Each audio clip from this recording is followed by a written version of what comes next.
Sir, বিজেপির রাজ্য সভাপতি, আপনার রাজ্যসভার প্রাক্তন সতীর্থ শ্রমিক ভট্টাচার্য আপনার উদ্দেশ্যে সমস্ত শ্রদ্ধা বজায় রেখেই আপনাকে পরামর্শ দিয়েছেন যে আপনি যত মুখ ভালো রাখেন, আহ বন্ধ রাখেন, ততই আপনার জন্য এবং আপনার দলের জন্য ভালো। আপনাকে মুখ বন্ধ রাখার পরামর্শ দিয়েছেন। শ্রমিক ওর মানে আমি বলি রাজনৈতিক দিদি মমতার পথ অনুসরণ করছে। কেন মমতা একসময় নেতাজি ইন্দোর ডাক দিয়ে বলেছিলেন যে বিকাশকে কেন আইসোলেট করা হচ্ছে না, সিপিএম পার্টির উচিত ওকে আইসোলেট করা, মনে আছে আপনাদের সেই একদম একদম মমতা? একদম স্যার। এবং সেই কথারই একটু ভিন্ন ভাষায় প্রকাশ করলেন শ্রমিক।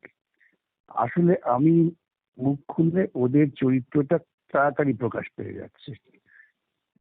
ওরা বুঝতে পারছেন যে মৌলিকভাবে ওদের যে রাজনৈতিক জঘন্য চক্রান্ত যেটা ওরা করছেন, ওটা ভারতবর্ষ জুড়েই হচ্ছে, পশ্চিমবঙ্গের নতুন ক্ষমতায় এসে করার চেষ্টা করছেন।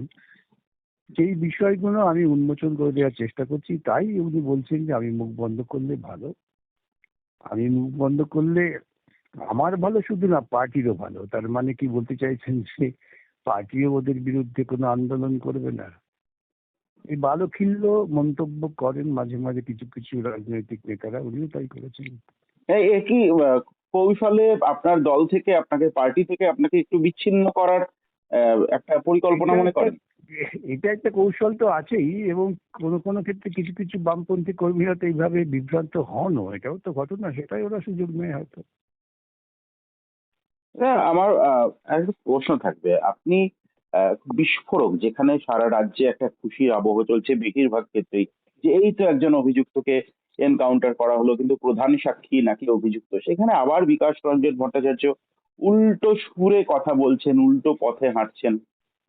তিনি বলছেন যে এখানে প্রমাণ লোপাট করার জন্য এই কাজ করা হলো। আপনি কি এখনো সেই বিষয়ে স্টিক করে আছেন? বটেই তো।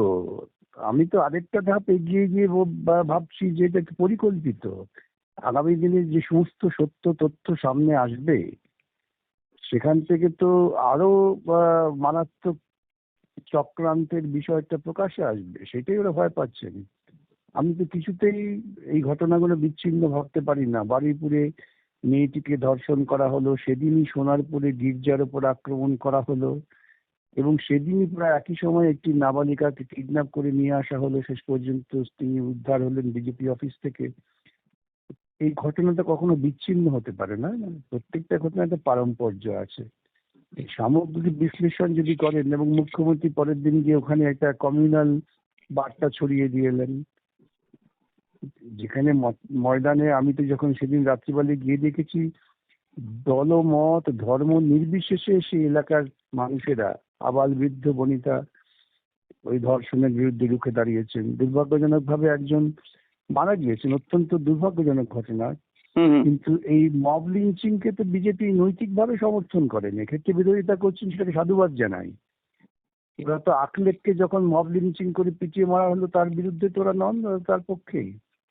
উত্তরপ্রদেশে বিভিন্ন জায়গায় যেখানে মব লিঞ্চিং করা হচ্ছে, বয়স্ক লোকেদের ধরে পিটিয়ে জয় শ্রীরাম বলো বলানো হচ্ছে, এগুলো তো মব লিঞ্চিং।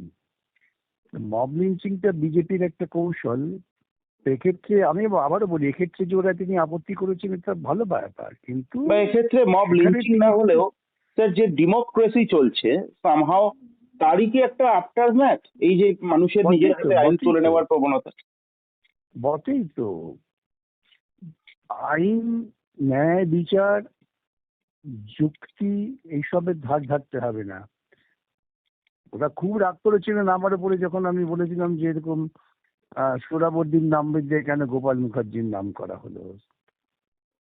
এখন যারা ইতিহাস ঘাটেন তারা তো ঘুরে ফিরে দেখছি যে আমার বক্তব্যকে সমর্থন করছেন, যে আমার বলার মধ্যে কোনো ভুল ছিল না। হুম। ওরা একটা কালচার তৈরি করতে চাইছেন, সেটা হচ্ছে যেভাবেই হোক বিভাজনটাকেই নজর দাও। তা না হলে শ্যামাপ্রসাদকে ওরা আইকন বানাবার চেষ্টা করছেন, এবং সেখানে নেতাজিকে গালমন্দ করছেন ঘুরে ফিরে। হুম, এখান হুম। থেকে তো বুঝতে হবে যে ওদের উদ্দেশ্যটা হচ্ছে, নেতাজি সাংঘাতিক ভাবে সেকুলার ছিলেন। তিনি তার সর্বক্ষেত্রে জীবন আচরণে ধর্মনিরপেক্ষতার নীতিকে বাস্তব রূপ দিয়েছেন, শুধু মুখের কথায় না। হুম। এবং এটা নিয়ে শ্যামাপ্রসাদের সঙ্গে নেতাজির প্রবল বিরোধ ছিল, মারামারি পর্যন্ত হয়েছে। এখন সেই শ্যামাপ্রসাদ যিনি ব্রিটিশদের হয়ে দালালি করেছেন, যিনি হিন্দু মহাসভায় যোগ দিয়েছেন নিজের উত্থানের জন্য, ওর যে নিজের বক্তব্য, এবং বিভাজনকে লালন পালন করেছেন, তাকে ওরা আইকন বানাচ্ছে। তো এই সব বিষয়টাকে যদি আপনি একই সূত্রে গ্রন্থনা করেন, তাহলে আসল উদ্দেশ্যটা প্রকাশ পেয়ে যাবে। স্যার, আর নির্দিষ্ট কোনো ব্যক্তির নামে আমি কোনো প্রতিক্রিয়া চাইবো না। বিজেপিরই একজন বিধায়ক দেখছিলাম আমাদের হাতে পৌঁছেছে, যে খুব সঙ্গতভাবেই তিনি হয়তো বলছেন যে সরকারি টাকায় লকআপে অভিযুক্তদের ধর্ষণের মতো ঘৃণ্য অভিযোগে অভিযুক্তদের বিরিয়ানি খাওয়ানোর মানে হয় না। একদম ফয়সালা অন স্পট। এ তো সমর্থন করার মতো কথা, স্যার। এটা যিনি বলেছেন তিনি হয় উন্মাদ আর না হয় শয়তান, এর মাঝামাঝি আর কোনো কথা হতে পারে না। তাহলে তো ভারতবর্ষের সমস্ত জেলখানাগুলোকে রাখার দরকার নেই, ওরা গিয়ে প্রত্যেককে উড়িয়ে দিন। কেন ওরা আশারাম বাপুকে, তারপর আরেক কি সব আছে সেই সব বাপুদের টিকিয়ে রেখেছেন? তাদের কেন এনকাউন্টার করে? তাদের বিরুদ্ধে নির্দিষ্ট ধর্ষণের অভিযোগ আছে। তাদের বাবা বারবার রাম কেন রহিম, তারা বাবা রাম রহিম ওই বাবা একেবারে। রাম রহিম ওইসব, এই হুম বাবাদের নাম আমার মনে থাকে না। হুম হুম। তা এই তাদের ওরা কেন এনকাউন্টার করে দৃষ্টান্ত স্থাপন করছেন না ভারতবর্ষের বুকে?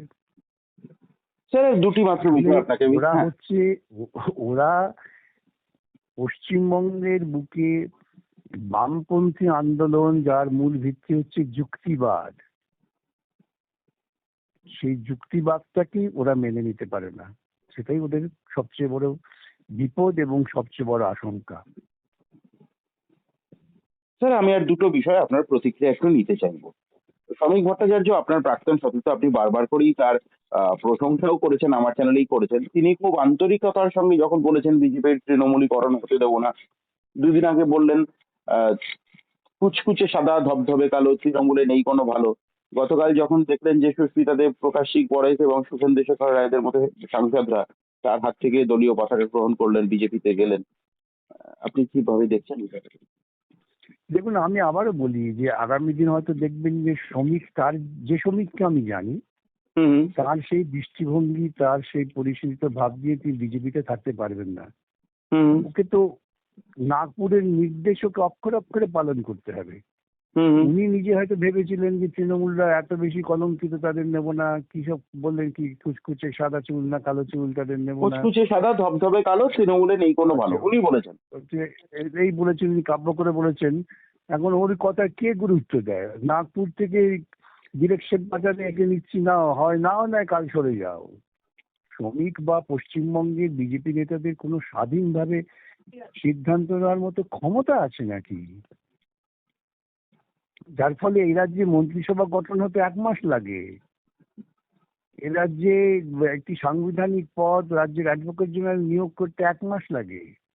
তার কারণ হচ্ছে উপরে নাগপুরে বসে ওরা ছক কটে, ছক করতে তারপর হিসেব দেয় কোন রাহু কখন কাকে গিলে ফেলবে, কোন কেতু কাকে ধরবে। মহা সব কৃষক আছে না যারা বলে, তারপরে দেখবেন না কিছু কিরকম অত্যন্ত অযৌক্তিক কথা ওর মুখ থেকে মানায়, কি নিউটনের রাখবো নাকি মাধ্যাকর্ষণ শক্তি সমস্ত বলে দেওয়া হয়েছিল। এসব নিয়ে মেঘনাথ সাহার মতো বিজ্ঞানী অনেক কঠিন মন্তব্য করেছিলেন, আচার্য প্রফুল্লচন্দ্র রায় কঠিন মন্তব্য করেছিলেন। তা সত্ত্বেও এই সমস্ত পাগলের প্রলাপেরা বলে যাচ্ছেন। স্যার, আমার একেবারে শেষ প্রশ্ন। দিলীপ ঘোষ তিনি তার বক্তব্যে ফুলঝুরি ছোটান কথার, আবার তিনি বলেছেন যে এই সমাজকে বিনষ্ট করার পিছনে কমিউনিস্ট এবং বুদ্ধিজীবীদের ভূমিকা, তাদেরকে ডিম মারুন। একদম দিলীপ ঘোষোচিত কায়দায় তিনি বলেছেন, আপনি কি বলবেন? আমি বলছি যে গোমাতার সন্তানের ঠিক ঠিক প্রকাশটা উনি ঘটিয়েছেন। উনি প্রমাণ করে দিয়েছেন বাস্তবতই গোমাতার সন্তান।